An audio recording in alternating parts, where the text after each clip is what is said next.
Mr.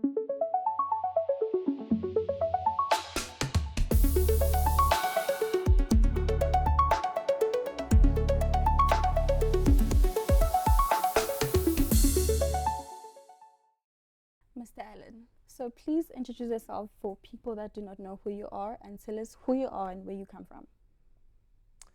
My name is Allon Raiz. I'm the financier of Raiz Corp. We are a for-profit business incubator and venture capital setup. We've been operating for 26 years. We've had close to 18,000 businesses incubated. We operate across Africa. And we are very passionate about entrepreneurs and entrepreneurship.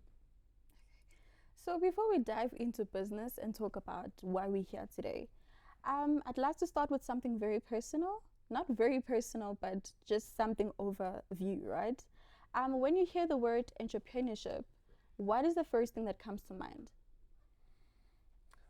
We need more of real entrepreneurship. I think what's happened in South Africa over the last couple of years is government has done too much of a good job around entrepreneurship. And so now it's glamorized. And so the expectation for many young entrepreneurs is that it'll be quick and easy, and they'll be driving around in those fancy German sports cars very, very quickly. Anyone who's been in the entrepreneurship game knows that it takes a long time to become successful. And those businesses that do become successful quickly, many of them are not sustainably successful. They burst out and then they implode. So entrepreneurship is a tough journey, and there's a certain characteristic that is required in order to be a sustainable, successful entrepreneur. So Engen has built its reputation over the energy sector, right? So why is investing in entrepreneurs now such an important part of Engen's broader vision? Well, I can't speak for Engen and their reasons, but I've been working with Engen for over a decade. They originally backed a program called Pitch and Polish, Engen Pitch and Polish. And then about 3 years ago, we started a new initiative together called Engen the Making Of. And I can only surmise that entrepreneurs are important because many of their retailers, many of their petrol station owners are entrepreneurs. And so entrepreneurship is important. It's important I think for everyone, but particularly their distribution is through entrepreneurs. Okay. So many companies, like you said, are about entrepreneurship, right? Support entrepreneurship through funding, right? But Engen chose to support a program that develops entrepreneurs' thinking, right? The ideas and everything. So why was this approach so important? Yeah, in Raiz Corp, I wrote a book called Lose the Business Plan. And the reason for it, it's not that don't do the business plan, once you've got it, lose it, because reality and what the business plans say are two different things. All business plans generally have a beautiful curve that says in year 3 I'm going to make lots of money, and yet it doesn't. So in Raiz Corp, we've changed the term of business plan to business thinking. And because what's very important for me and for us is that the entrepreneurs, when they're asked about their business, understand it. It's not just in a document somewhere that actually probably some third party has written for them, that they understand the essence of their business and they've thought about it. So the same thing happens here, is that when you're thinking about a product, you can go today onto AI, go onto Chat or Claude, and you can ask it to design anything. But that doesn't help you, because when the times are tough, you haven't thought about it. So for us, anything that we do, and Engen is very much on board around this, is about thoughtfulness, so that when the times are tough, that you have the ability as an entrepreneur to think through the problem to get to the other side, so that you become a sustainable entrepreneur. So you spoke about understanding the business, right? So I know that having an idea and actually implementing it those are two different things, right? So what are the core elements into understanding your business and actually implementing it better? What is a better approach? Yeah, so, there's this statistic. I mean, it's not a proven statistic that 99.9% of businesses never leave the shower. You come up with this idea and they never see reality. So there's a lot of great ideas. But what makes great ideas successful is implementation, is taking action. And taking action is a function of a couple of things. It's a level of confidence. It's a level of the network and the ecosystem that you operate in. It's the people you surround yourself with. It is the ability to push through the obstacles, particularly in the early, not even years, the days and months of a business. There's tremendous amount of friction to getting a business off the ground. So if you don't have that perseverance, if you don't have that ability to stand up again and again, you generally don't get out of the gates. You're just in those first couple of weeks, and then you go, it's whatever, and then you move on to the next thing. And then the same thing happens again. So for me, those are the key characteristics of moving from what they call the nascency part of entrepreneurship, just the idea, to actually the execution. So let's get to why we're here today. The engine they're making of, right? I believe it's not just a traditional business competition. It's contestants given an opportunity, just 4 hours of their time to turn an idea into the market-ready product, right? So what inspired this format? What went through the whole process, basically? So I think people learn if they are engaged, and this is edutainment in a sense. So the format is that you have initially there's 10 contestants in 8 rounds, and they're randomly split. There's a random process where they're split into 2 groups, and then they're presented with the same task to achieve, to take a product, an idea to a product format where it's named, priced, etc. And then they compete. And then depending on the round, they get to vote either each other off in their own group or in the competitors group. And so you've got this dynamic of like a vote you off the island kind of thing happening at the same time as you're building. So it is an incredibly interesting dynamic, but you follow the team dynamics, you follow the politics, you follow the actual content of how they're thinking, because if they don't produce a good product at the end, they most likely will get, their team will be voted off, or parts of their team will be voted off, either by themselves or by the competitor. So you still have to produce something good. And that represents the entrepreneurial journey. There's a lot of layers to it. You're going out there, you need the money, you need the product, you're trying to read the room, you're trying to work in an environment, you've got teams, you've got politics, you've got to manage all of that, and this we just put into a compressed 4-hour session. Yeah. But it's very exciting. I can tell. Yeah, it's very exciting. So you mentioned So the program focuses heavily on customer value, right? I believe. Correct me if I'm wrong. It focuses heavily on customer value, pricing, positioning, and commercial viability. So why do you think these practical business skills are often overlooked? I think because people fall in love with their ideas, and often the market research that they do in order to affirm their ideas comes from their parents or their siblings or their friends. You go, oh, that's wonderful. That's not market research, and it's certainly not how you would think through validating a product before you even start.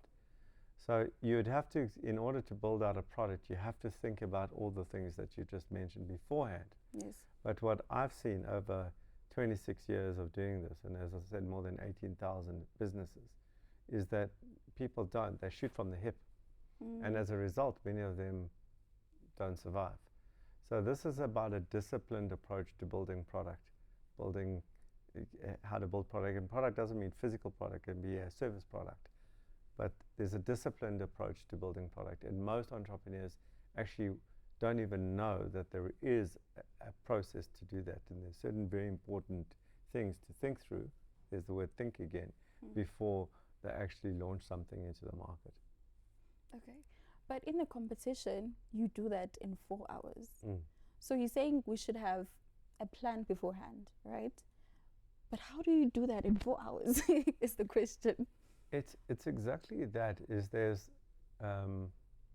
a brief which in the real world would come out of your head, but now it's coming from client, right? There's a brief. Then you have to, what does this product, who's it serving, what's the value that it's providing, how are we communicating that, how are we naming this, that it's got a good name, how are we distributing this, how are we positioning this, how are we pricing this. Those are all things that you have to think through. Now there's no ways in 4 hours you're going to get it to a level of perfection. Sure. That's not the expectation. So the expectation is that something cogent comes out of those 4 hours, that it will be at a level validated in a client's mind. So you thought about these things. Okay.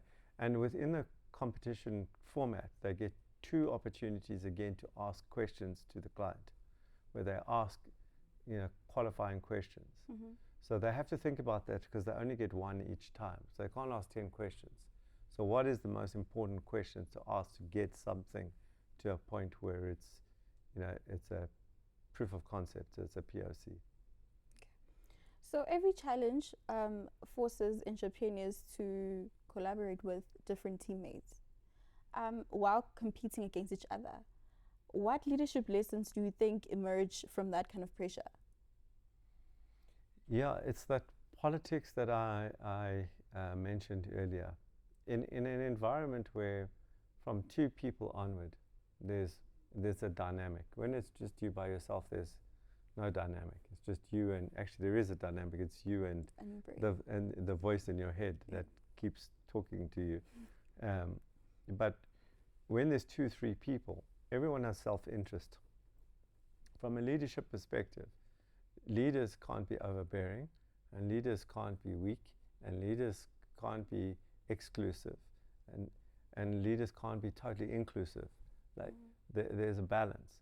And so this 4-hour microcosm of that environment. Now you're vying, people are vying for that positioning, but there's also a time, I'm a leader in my organization, but in other contexts, I'm not the leader. I know where I need to go and sit in a different role. And so it's very important that people are able to read the room, so to speak. If whoever's vying for leadership there, are they doing it properly? Is it okay to sit below and say, okay, we're forming a team, I'll listen to you, because you know more than me around this particular area. That dynamic, learning that dynamic is very important for entrepreneurs, especially as they start growing. In the beginning, when they're a one-man band, not so important. When they've got 4 or 5 people working and they don't know how to handle office dynamics or people dynamics, it's a recipe for disaster. Okay, so is the engine the making of the only competition that Engine has right now? With us, yes. Okay. Yes. So coming to supporting South African entrepreneurs, South Africa has a shortage of innovative people, yet many businesses struggle to scale, right? So in your opinion, I want to know, what is the biggest gap between having a great idea and building a sustainable business? I know that you mentioned it before, so just to have to talk in depth about it. Sustainable business is, when businesses grow, there's a saying that more businesses die from indigestion than from starvation. What that means is, because you grow, you fail. So if you look at the stats around businesses that grow, the larger you are, the more likely you are to fail. It's a very weird concept. Survivalists survive. Scale entrepreneurs fail, generally. That's a rule of thumb. So why is it that there's so much friction as you grow? Because there's so many more things that can go wrong. So the thing that's very important for entrepreneurs is to build systems and process, and not to have a concentration risk on any one client, any one individual, even on themselves. And the subtext of a successful, sustainable entrepreneur is where their mindset is that they don't want to be important. Many entrepreneurs want to be important, want to be the most important person. Successful entrepreneurs are not the most important person. The business runs without them. How does it do that? Through systems, process, culture, etc. So that to me is the focus of businesses that are going to grow and be sustainable. That's the basis of, in my opinion, of how you would do that. Okay. So what's the process behind is it a selection? Do you select people to the competition, or? Yes. Okay, so what's the process behind that? People apply, and it goes through. I can't give you the exact rubric that we use in order to they go through this process. They're asked a couple of questions, and then once those questions go through to it's called a selection panel, and they very quickly are put into different piles. Those piles are further then reduced to smaller piles. Then we get to a stage where we ask for videos, for people to present videos. We look at the videos, we look at the other documentation that they submit. Very often it's not their business, or there is no business, or it's just words and there's no substance. So we have to go to that due diligence process, and then it's shortlisted down to the top the 10 with one contingency in place in case somebody can't arrive on the day. So beyond the 800,000 prize money, what do you hope every participant should walk away with after the competition? A network, which happens. You know, if when you work closely with people, you build relationships, even though it's quite weird that you compete, but you still build relationships. So that we've seen that. So network. Number two, obviously a deeper understanding of how to build a product, and a deeper appreciation of that. Number three is a appreciation for the need for speed. Okay, because of that intense 4 hours. When you're building your business, the moment you're out there, the moment you get any publicity, you've got 10,000 competitors out there. You're going, oh, he or she's an idiot. I can do it better than them. So your competition comes in. So now speed is very important. And just coming back to one of your previous questions, to see the successful businesses, they've got a sense of urgency, deep sense of urgency. Everything is urgent right now. So that creates this urgency. So for them to come out with an appreciation of urgency is also super important. And then what we've seen in the last couple of years in running the program is when you see how they pitched in the beginning to how they pitch at the end, they're far more succinct. Their message comes across clearly. They hit the value points. They're not talking about fluffy things. They're talking to the points that relate to the value to the client, and there is attention to detail. So those are the things that they learn. Okay. So we had a privilege, rather, of bringing in one of the last season's winners, which is it okay to say names? Yeah. Oketso Ramatlo. She said the program completely changed how she thinks about product development and commercial strategy. You know, stories like hers must be rewarding, right? So what does it mean to you as an organization as a whole? What does it mean to hear such stories like hers? I mean, that's why we do what we do, right? So our purpose is to support and grow entrepreneurs. So when you hear that you've been successful, it feels very nice inside, that you're doing what you intend to do. but there's always a sense of more. We've been doing this for 26 years. We've got wonderful, wonderful success stories. We've got um, a success story where a guy joined Raiz Corp with doing 3 million, and he is now doing 150 million in revenue. And he came to one of our graduations, and he stood up there. I was in the audience, and he said, you know, Mr. Raiz down there, I asked him to be on my board when I was doing 3 million, but he declined me. So maybe now he'll ask me to be on his board. When I ask him, he'll come onto my board. Yeah. But you see that kind of story where, you know, you got 150 million rand business from a 3 million business, tiny little operation, to this massive, massive operation. And after that, I got in my car and I drove to Emalahleni to go and see his operation. And I felt like a proud father, to be honest, you know, to see that kind of growth. And I think I was at a client, actually going for a pitch. I was pitching to go to a client. I was sitting in reception, and a lady, young lady at 20, she must have been 20 years old, came in to walk past the reception. She saw me, she recognized me, and she came up and she introduced herself to me. And I didn't know who she was. She said, you won't know me, but I just came to thank you. So I said, it's a pleasure, but for what? She goes, my mother was in Raiz Corp 20 odd years ago, and because of Raiz Corp, she had a successful business, put me into private school, into university, okay, and because of that, I'm here in this role. And she just happened to walk past. It's those kinds of moments that you know, that reinforce why we do what we do. And that happens all the time. So to hear these stories is just fuel, just more fuel, more engine fuel. So last words question. So for anyone, because you said you go through a selection, right? You select people to be part of the competition. So for anyone that did not make it, what can you say to them? What can you say to them? Try next year.